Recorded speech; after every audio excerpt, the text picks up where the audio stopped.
90 நாட்களின் பின் புதைக்கப்பட்ட உடலம் முண்டமானது.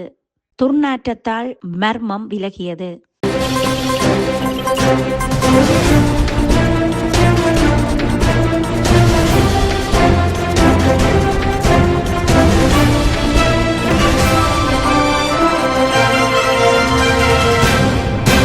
வளர்ந்து வரும் நாடுகளில் ஒன்றாக இலங்கை இருந்தாலும் இன்றும் பிற்போக்கு சிந்தனையாளர்களும் அவ்வப்போது புதையல் தோண்டுவது, செய்வினை செய்வது, பழி தீர்ப்பது என்று பல பிறழ்வான செயல்களை செய்து வருகிறார்கள். அவ்வாறான சம்பவங்கள் நடப்பது பல இடங்களில் வெளிவருவதில்லை. ஆனால் நோயாளர்களுக்கு மருந்து கொடுப்பதில்லை. ஆவி வந்து பேசும் என்று ஏமாற்று பேர்வழிகளை நம்பி எத்தனையோ குடும்பங்கள் இன்று வீதிகளில் நிற்கிறார்கள். இவை எல்லாவற்றுக்கும் மேலாக தற்பொழுது சூனியம் என்ற போர்வையில் புதிய பிரச்சனைகள் தோற்றம் பெற்றுவிட்டன. இதற்கு பயன்படுத்த மனித தலைகளை போலி சாமியார்கள் வேட்டையாட தொடங்கிவிட்டார்கள்.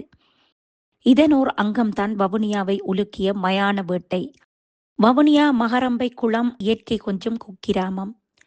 கடந்த வருட இறுதி பகுதியில் இளம் குடும்பஸ்தர் ஒருவர் அகால மரணம் அடைந்ததை அடுத்து அவரது சடலம் மரண விசாரணைகளை அடுத்து மயானத்தில் நல்லடக்கம் செய்யப்பட்டது.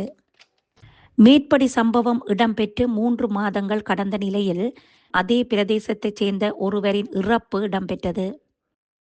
அவரது உடலமும் கருப்பணிச்சான் குளம் மயானத்துக்கு எடுத்துச் செல்லப்பட்டு நல்லடக்கம் செய்யப்பட்ட பொழுது மயானத்தில் துர்நாற்றம் வீசிக்கொண்டிருப்பதை அவதானித்த மக்கள் மயானத்தை சுற்றி பார்க்கும் பொழுது ஒரு குழி வடிவிலான கிடங்கு கிண்டப்பட்டு மண்ணால் மூடப்படாது திறந்த நிலையில் முட்பற்றைகளால் மூடப்பட்டிருந்தது. பற்றைகளில் இருந்த இலைகள் உதிரப்பட்டதும் அதன் முட்கள் மட்டும் இருந்துள்ளன. இதையடுத்து இந்த குழி யாருடையது என்று தேடி பார்த்து பெற்றோருக்கு தகவல் வழங்கப்பட்டதை அடுத்து பெற்றோர் சம்பவ இடத்துக்கு வருகை தந்து மேற்படி குழி தம் மகனுடையது என அடையாளப்படுத்தினர். பாதியில் திறந்த நிலையில் உள்ள குழி தோண்டப்பட்ட பொழுதுதான் ஆச்சரியம் காத்திருந்தது.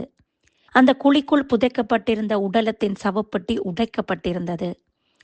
உடைந்த பெட்டிக்குள் உள்ளிருந்த உடலம் இழுத்து எடுக்கப்பட்டு அதன் தலையை வெட்டி எடுத்துக்கொண்டு முண்டமாக உடலத்தை மீண்டும் பெட்டிக்குள் வைத்து புதைக்காமல் பெட்டிக்கு வெளியில் போட்டு அவசரமாக புதைத்து விட்டு சென்று விட்டார்கள் உடலத்தை முண்டமாக்கிய திருடர்கள்.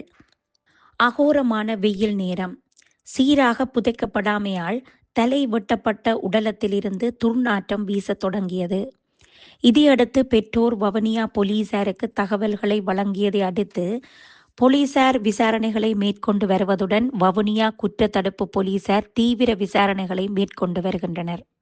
கடந்த மாதம் தென்னிலங்கையில் ஒரு மயானத்தில் கல்லறை தோண்டப்பட்டு அந்த உடலத்தில் அணியப்பட்டிருந்த நகைகள் திருட எடுத்த முயற்சி முறியடிக்கப்பட்டதென்ற செய்தி வந்தபொழுது பலரும் பேசிக்கொண்ட விடயம் தங்க நகை இல்லாவிட்டாலும் தங்க முலாம் பூசப்பட்ட நகை. எனவே இந்த பஞ்சம் பசி அகோரமான நாட்டில் சடலத்திலிருந்து நகைகளை திருட முயற்சித்திருக்கிறார்கள் திருடர்கள் என்ற கோணத்தில் தான் விசாரணைகள் இடம்பெற்றது.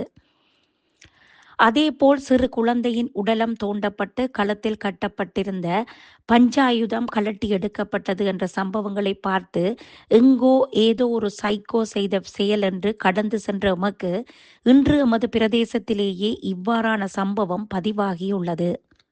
மாநகர சபைகளின் கட்டுப்பாட்டுக்குள் மயானங்கள் இருக்கும் பொழுது அதனை பராமரிக்க கட்டாயம் ஊழியர்கள் நியமிக்கப்பட்டிருப்பார்கள். அதற்கப்பால் மயானங்களுக்கான பாதுகாப்பு ஊழியர் இருந்திருப்பார். இவர்களை தாண்டி இந்த உடலத்தின் தலை வெட்டி திருடப்பட்டு முண்டமான உடல் அரைகுறையாக புதைக்கப்பட்டிருக்கிறது என்றால் இந்த மயானத்தின் பராமரிப்பு பணிகள் இடம்பெறுவது இல்லை என்பது தெளிவாக தெரிகிறது. இவ்வாறு பராமரிப்பு இல்லாத பாதுகாப்பு இல்லாத மயானத்தில் நீதிமன்ற உத்தரவுக்கு அமைய எவ்வாறு சடலங்களை புதைப்பது?